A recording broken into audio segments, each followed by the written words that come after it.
NATO countries have transferred a lot of air defense systems to Ukraine, in part because that's faster to move existing systems over instead of producing new ones.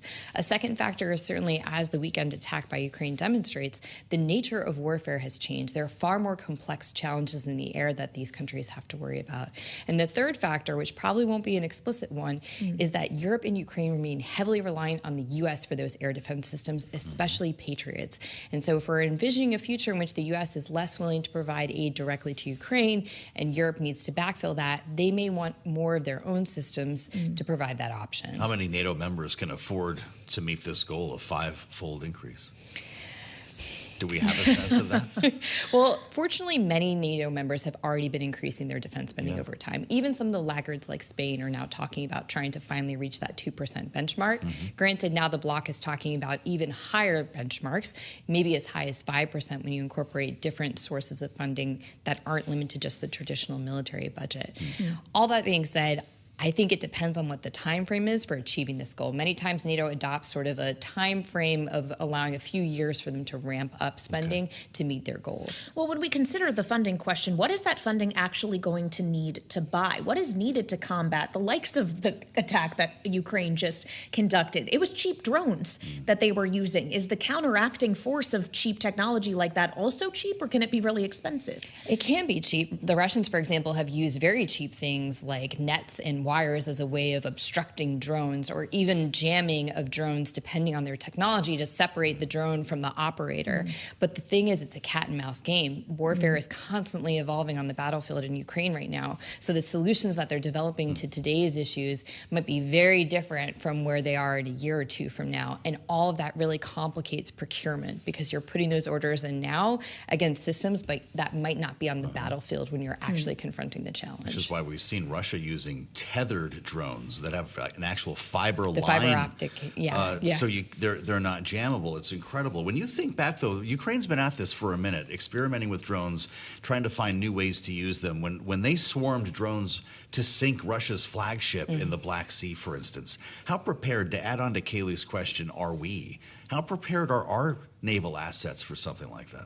Not just naval assets, but you consider the potential broader security ramifications of this technology, which, as Kayleigh noted, is very inexpensive. There's a lot of actors out there that could afford this beyond state actors, not to hype the threat. But I think there's also domestic security concerns about this technology.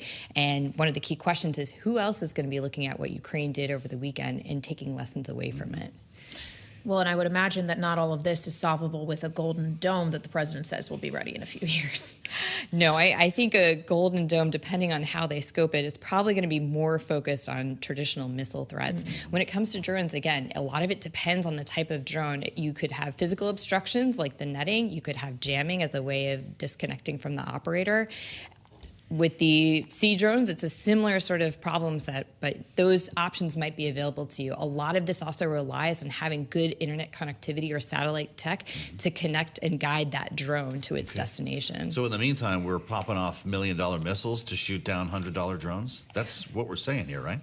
Well, it could be cheaper options. The jamming guns, for example, are cheaper, at least, than some of the interceptor missiles out there. And you still need to guard against those traditional threats of, for example, Russian jets, Russian missiles. That's all on the table for NATO. But I think this is what the Secretary General was referring to in terms of the complex environment that they're facing of the traditional threats they need to guard against, but also these new emerging threats that, again, I think are going to continue to evolve because this war is not yet over. Well, and I do want to talk about this war not yet being over. The attack we saw over the weekend that Ukraine was able to pull off, there's some dispute about the number of actual aircraft that were damaged, but has it fundamentally changed the arc of the direction in which this conflict is going, at the very least change the arc of the talks to end it, as we saw in Turkey yesterday? I don't want to downplay the significance of Ukraine's innovative capabilities that were on display over the weekend, or the achievement that they had, and certainly a significant embarrassment for Russia.